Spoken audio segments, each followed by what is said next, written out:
Okay, so about a year ago, not quite a year ago, I guess it was right after Thanksgiving last year, I had a great opportunity.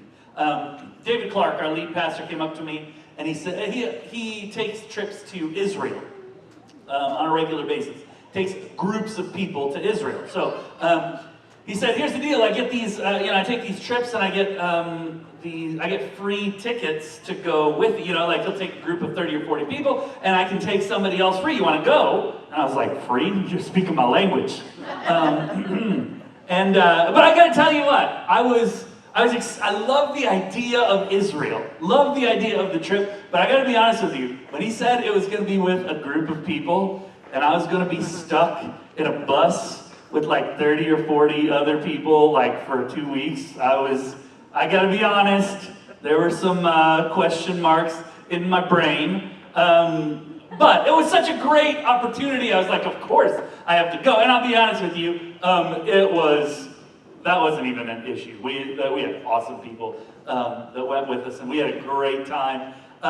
So you get on a bus, and then it takes you to a plane, which takes you to another plane, which you sit on for 6.5 days, and it feels like it, especially when you're not a plane sleeper. Anybody else a non-plane sleeper like me? I do not sleep. So it was like 47 hours on the plane, and I didn't sleep away. Okay, not 47 hours. I have no idea how long. How long was it? 12? 11? Something? Okay. So anyway, so we get there. We get to Israel, and we fly all night. And we get there in the morning, and I haven't slept at all, and it's morning in Israel. And so it's the beginning of a day. So let's start our day. And it was fine. I'll tell you what, we started up in a city called Tiberias, which is right on the Sea of Galilee, and it was way more beautiful than I thought it was going to be. And honestly, going in, I was pretty skeptical. I gotta be honest with you. I was skeptical of the whole trip. Because I figured this whole place has got to be like tourist extravaganza, right? Like we're just gonna take everything that's spiritual, because that's what I care about. I care about the fact that I'm gonna get a chance to walk where Jesus walked, right? That's really the whole reason to go. And I think to myself, I am sure that this place has been destroyed for that. You know what I'm saying? Like, I'm sure it's all ruined. So anyway, we get there. And my favorite part of the trip was Galilee. Because Galilee is just a lake, and it's a big lake, and it's kind of out in, there's small towns around it, but it's beautiful, it's wonderful. And so we got there, and there was something, I gotta tell you, the idea of being in a place where Jesus physically walked did not disappoint. You know what I'm saying? It didn't disappoint. You can put that first picture up. We went to the shore of the Sea of Galilee, and this is right here. This is where Jesus called his disciples. This is where Peter had a problem, had denied Jesus, and this is where Jesus came back and restored him on the shores of the Sea of Galilee. How cool is that? Out there, Jesus calmed the waves. Right there. That lake right there, how cool was that? Then you go to Jerusalem, and you see the temple steps. This is a place that Jesus literally walked up on his way to being put in prison. And then you go to the temple steps, and you can stand on stairs that were there at the time of Jesus, where Jesus would do his teaching. Like his feet touched that stone, and then my butt touched that stone. Do you know what I'm saying? I sat on it. I had clothes on.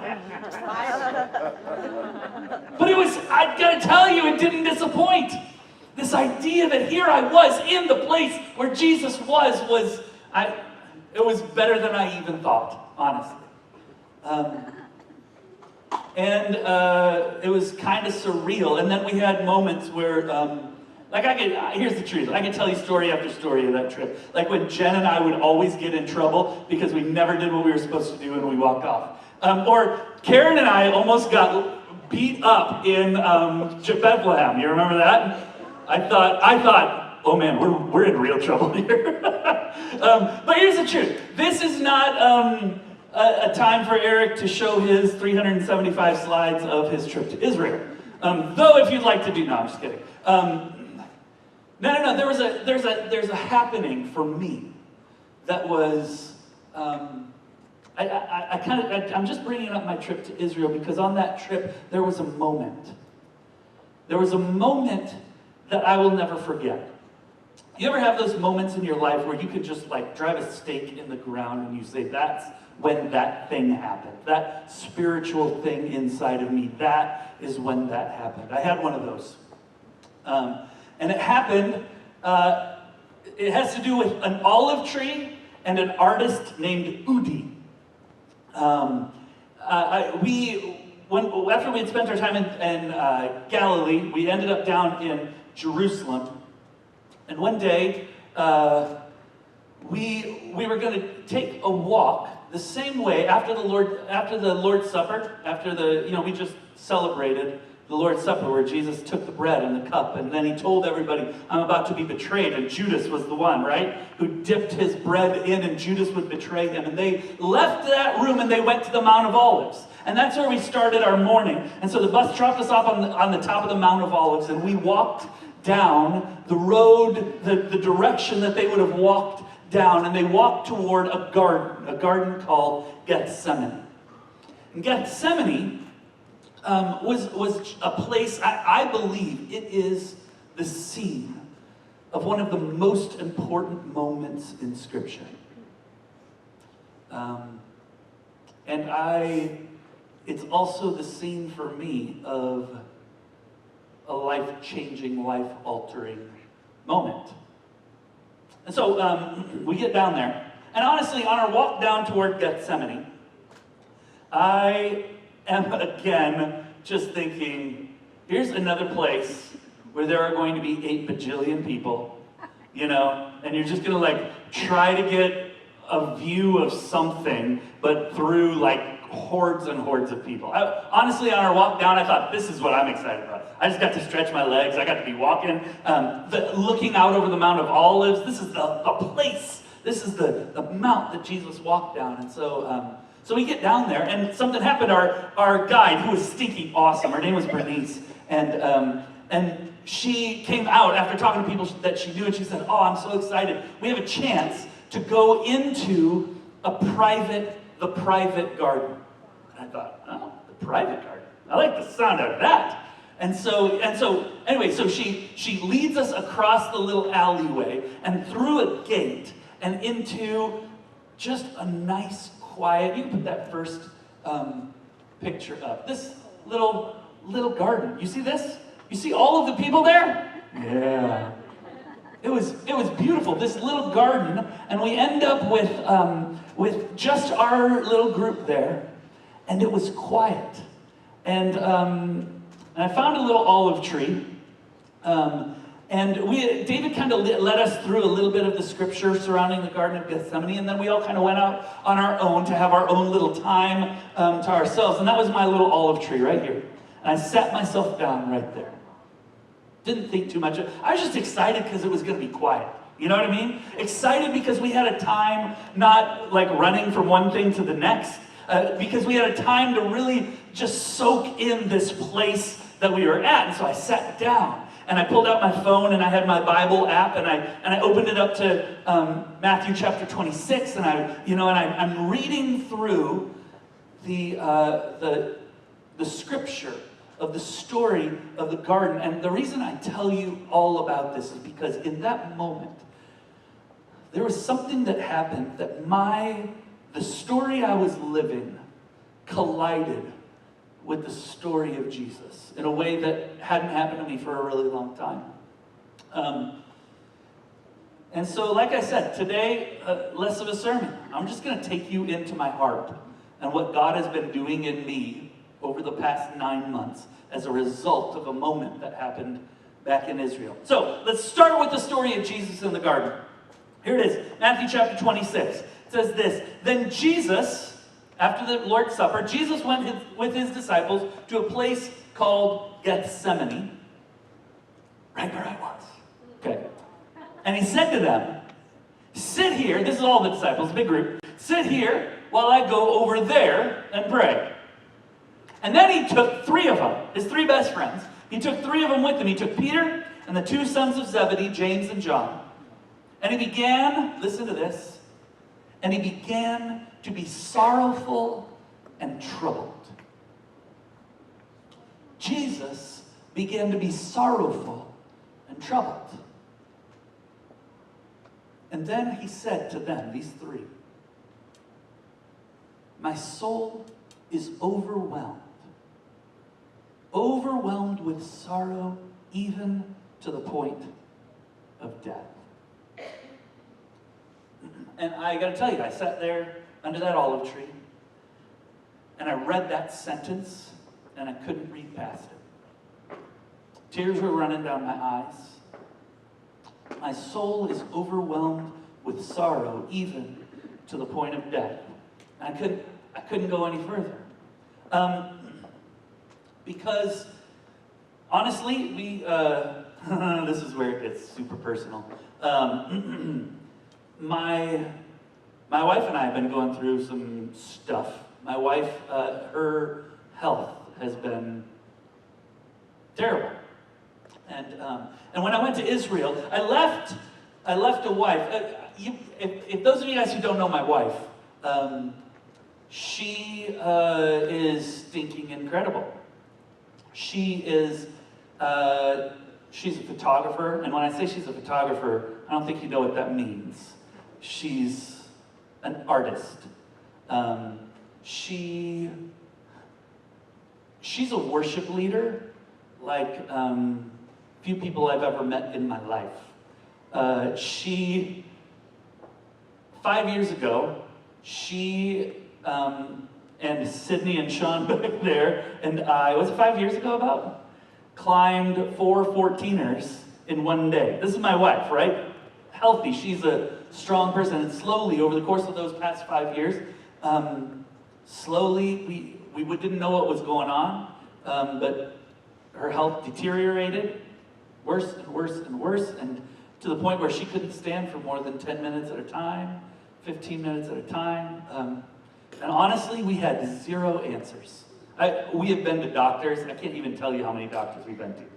Dozens of doctors just trying to figure this thing out. And I left the day after Thanksgiving last year, and my wife was at the lowest point I'd ever seen her. And we had no answers. And I went to Israel.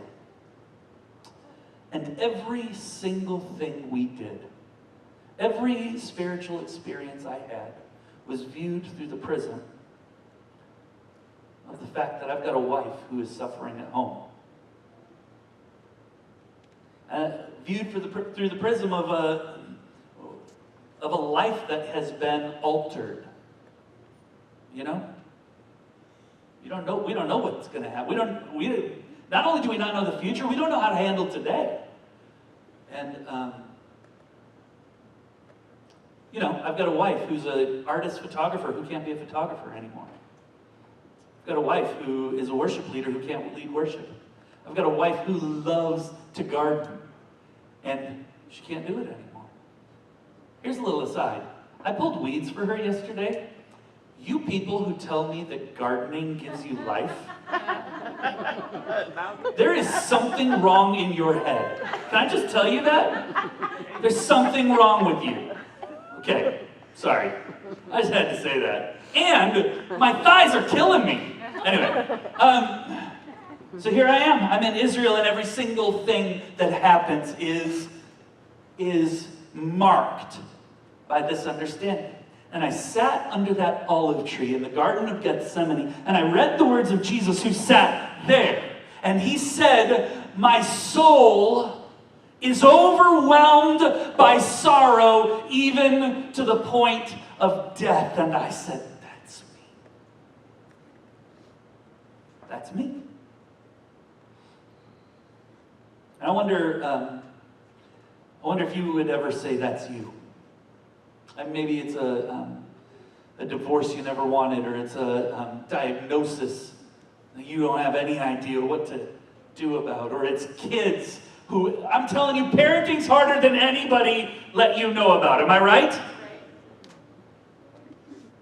I wonder if you have ever been overwhelmed with sorrow, even to the point of death. And I am not talking about being sad, right?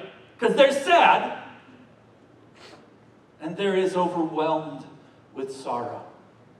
And I didn't know this at the time when I read it, but since I've done some study, and the word that Jesus uses for death, overwhelmed with sorrow to the point of death, that word isn't like death the way that we would think of death, just, like ceasing to exist, or the separation of soul and body. It's more than that. It's deeper than that. It's more painful than that. The idea, it's a word that Jesus would use about people who died without grace, about people who died with no hope. It has allusions to hell itself. And so when Jesus said, my soul is overwhelmed with sorrow, even to the point of death, what he's saying is that this all-encompassing sadness that he was living in made him feel like his soul was coming apart and like he was experiencing some of hell itself.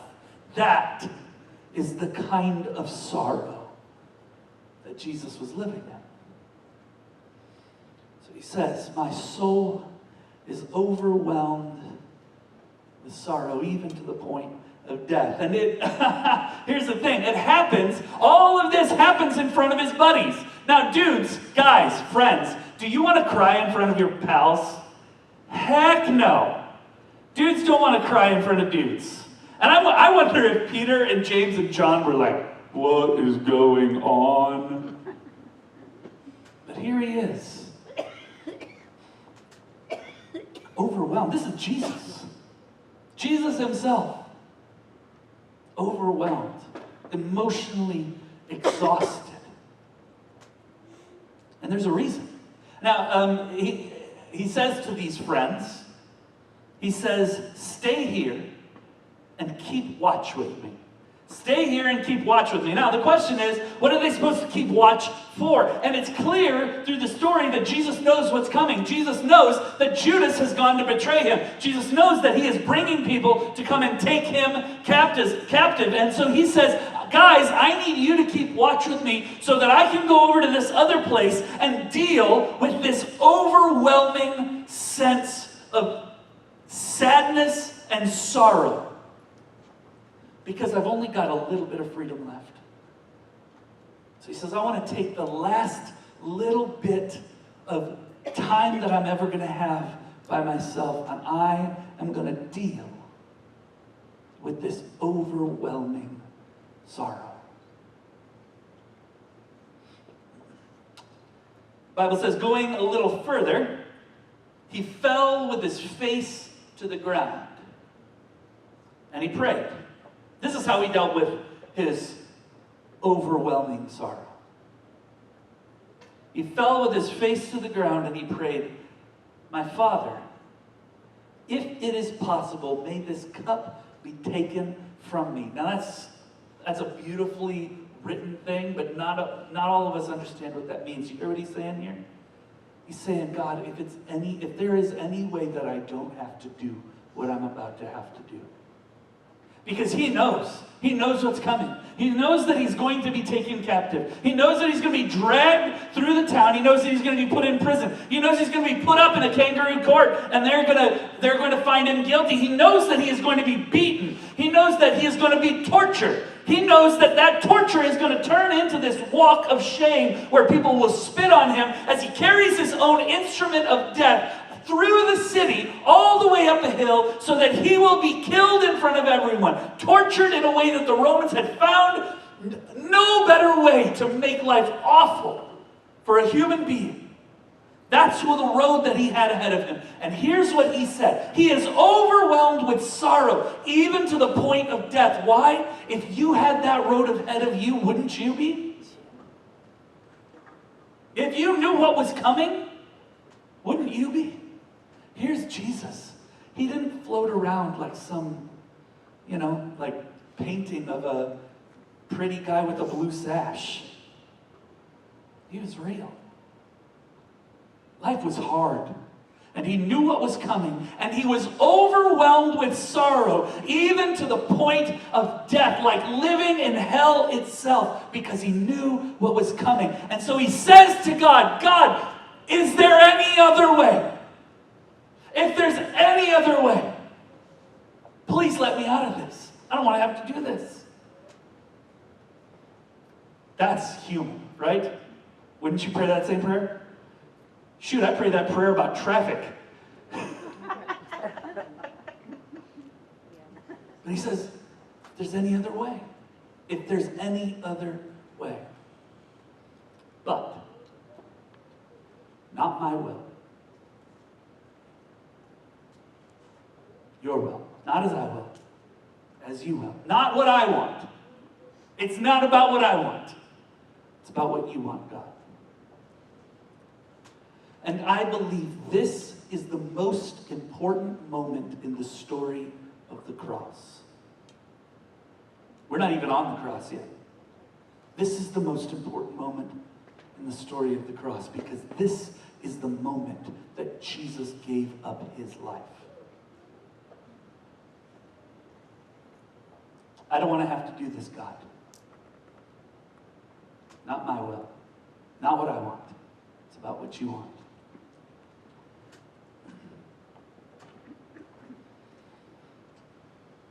The garden is the moment. This place, I was sitting in this place, in this garden. The garden is the moment that Jesus gave up his life. This place that I was sitting is the moment when, overwhelmed with sorrow, Jesus gave up his life. And I wanted that to be true of me. I read those words, and I wanted it to be true of me. He sat in this garden and he gave up his life. Can I sit in this garden and give up my life?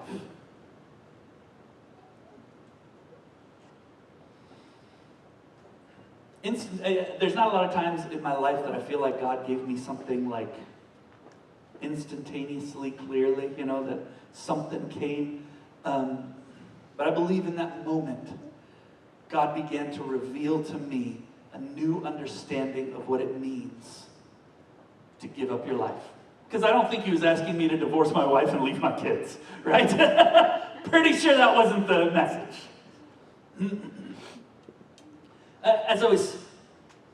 So here I am. I'm sitting in Gethsemane. And I'm mourning the loss of a life that Mandy and I had dreamed of. My kids are seniors this year, and they're going to graduate. No, just kidding. They get straight A's. All right. Okay, they'll be fine. But they're going to graduate. And I think to myself, the freedom. I'm only 41 years old. I've been bragging about this for years. My kids are going to graduate college or high school. I'm only going to be 42 years old. I have a whole life ahead of me. This is going to be great.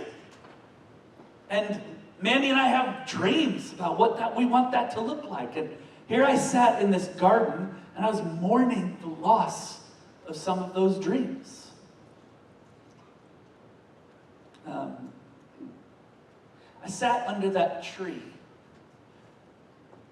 And I realized I've been thinking about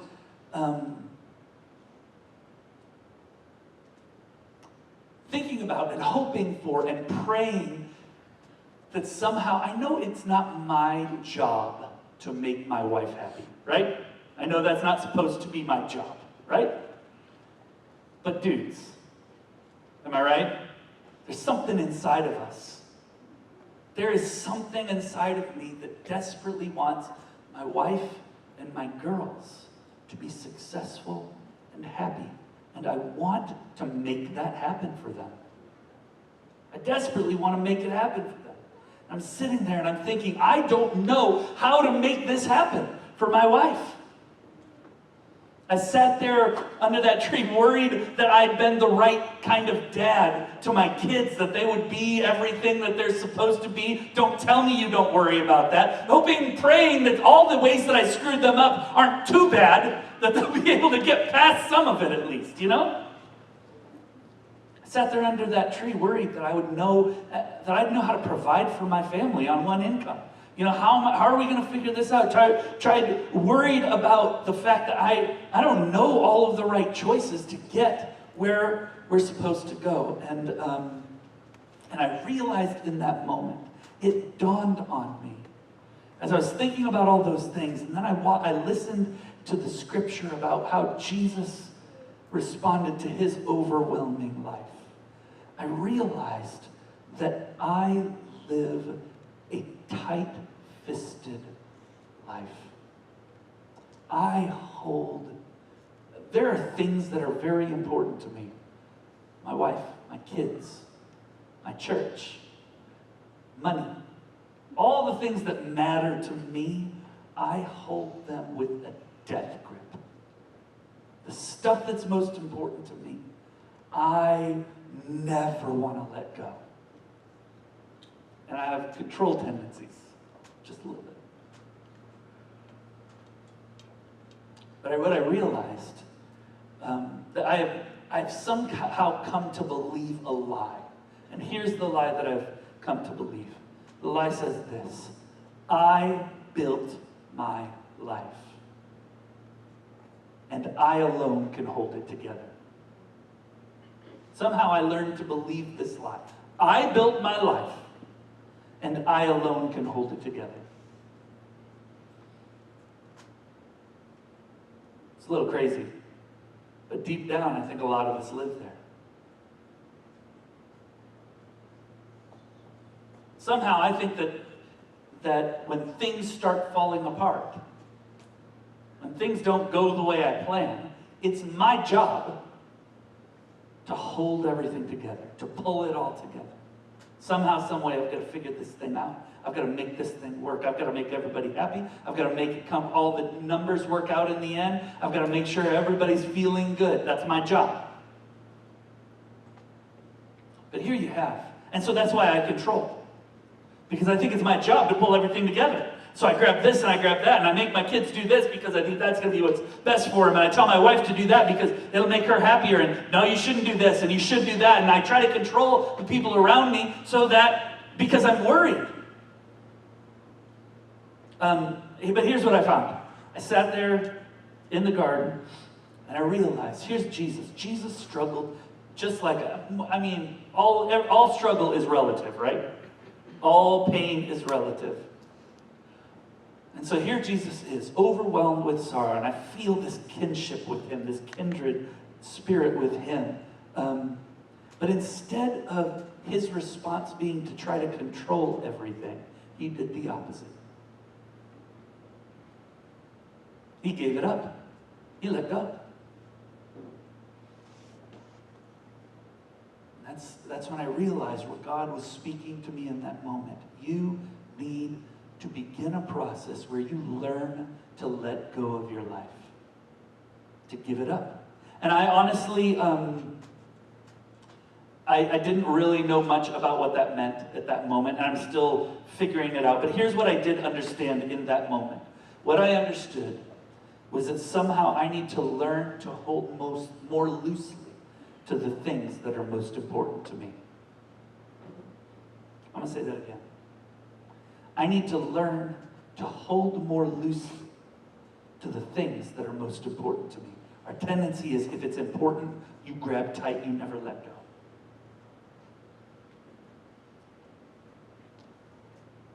My family's happiness and success. Got to learn to let go of that. My dreams for my family and my future, for my marriage. Got to let go of that. And then I remember when it was about time to leave, right before that, I asked myself a question that I'd like to ask you. Because I didn't have an answer immediately for this question. Here's the question. I asked myself, Erik, who would you be if everything that's most important to you was somehow taken away? I'm going to ask you. You put your name in. Who would you be if everything that's most important to you was taken away? If your family was taken away, your kids, your wife. You think about the story of Job. And I know none of this is going to happen. I'm not pretending this is out. But I think it's an important exercise to ask yourself, who would you be If everything, all of the people that you love were taken away, what about all of your money, all of your stuff, all of your financial well-being? What if all the dreams that you thought you had for your future felt impossible? Who would you be if the life you built for yourself were torn apart? It's a difficult question to answer, and I realize why it's difficult for me, and it gets to the heart of why I don't give my life up the way that Jesus did in that moment. The heart of it is this: I am scared to death to find out who I am apart from the life I've built. We think who we are is dad, husband, pastor, mom, teacher, wife, friend. That's who we think we are. But when all those things are taken away, who are you without any of that?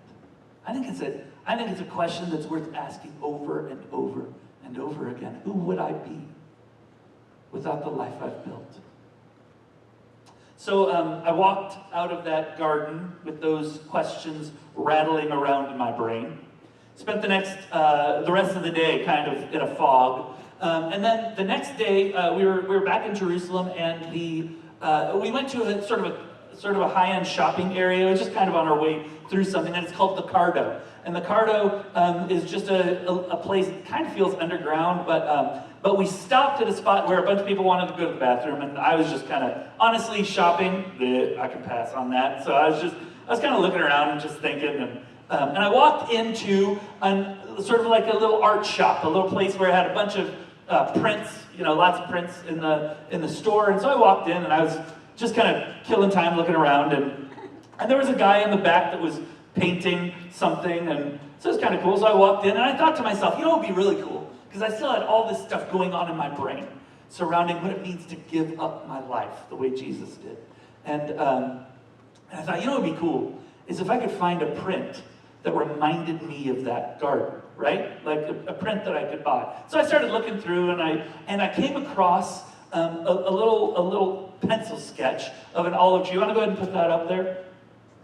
I came across this little pencil sketch of an olive tree. And it just, I grabbed it and I saw it and I was like, yes, that is it. That's going to remind me of that thing. But it was kind of this small thing. It was like a little, 5x7 or something size. And so I wanted to see if they had a larger version of it, a larger print version. So I walked to the back, and there was this guy, and he was back there painting, and I, of course, interrupted him because I'm a jerk.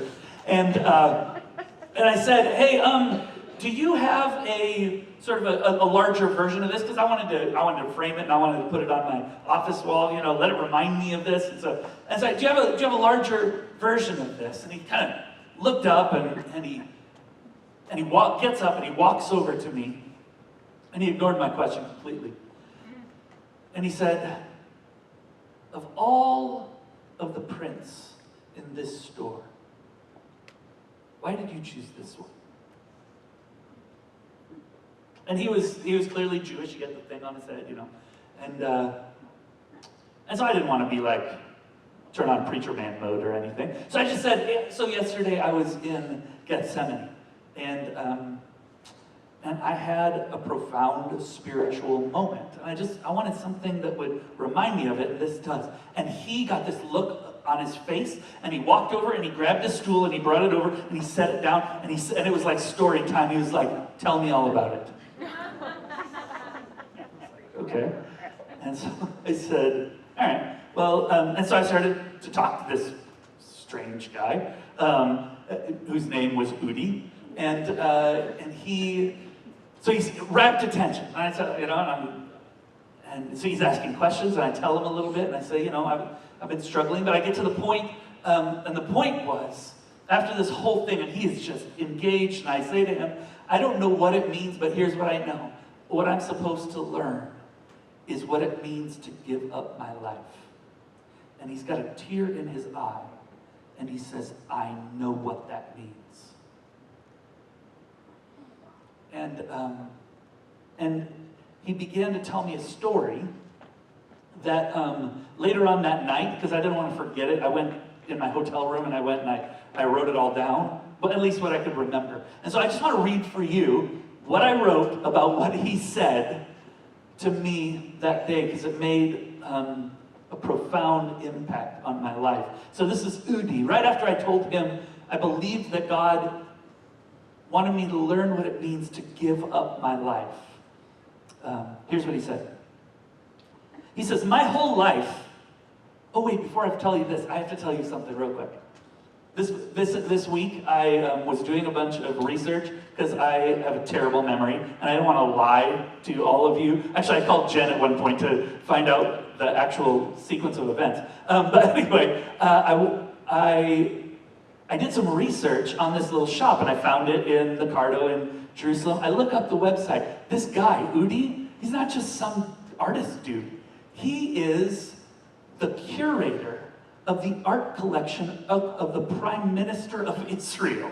This dude is like super important, right? And here I am, I'm just talking to him, like interrupting him painting. Anyway, so but he is just this engaging man, and he looks at me, and so back to it. You know, I tell him I'm learning what it means to give up my life, and he says, I know what this means. He says, my whole life, I would come to work and I would decide exactly what I wanted to paint or draw, and I would do it. The Western Wall, a landscape, an olive tree. I knew what I wanted to create, and I created it. And then one day, I woke up and couldn't get out of bed. I could barely move. The doctors didn't know what was wrong with me. Day after day, I couldn't move. I couldn't work. I couldn't paint. It was like my life was over. Weeks went by, months.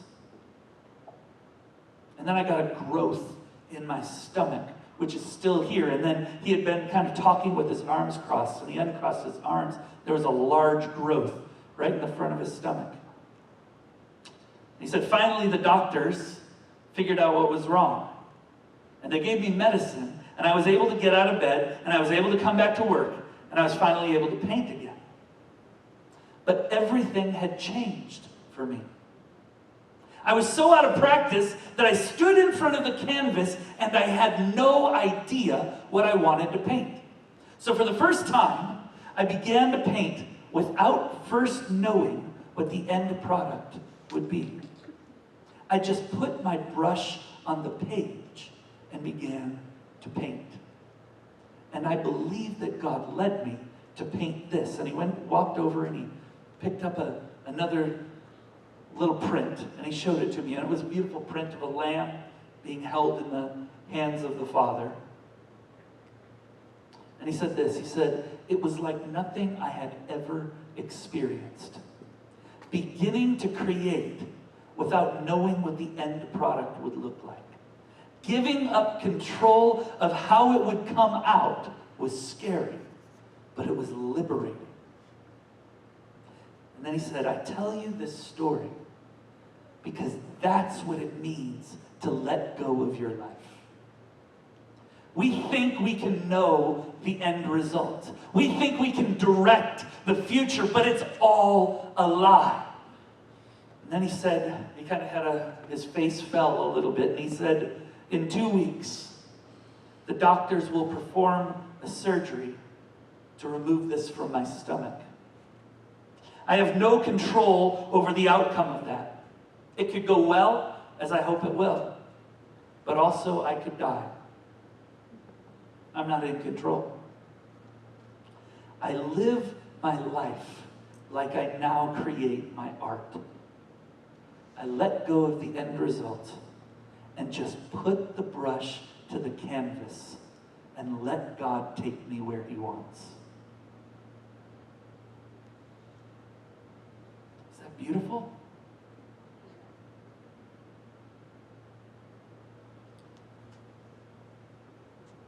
And then Bernice our tour guide, ran in very angry with me. I'd spent way too long in this art shop. And I said to her, hold on, I've got to buy these prints. And he said, no, those are my gift to you. You you let them remind you of this. And so, that little print sits in a frame on the top of my desk as a reminder that I am learning to let go of my life. That I am learning to just put the brush on the canvas and see where it takes me.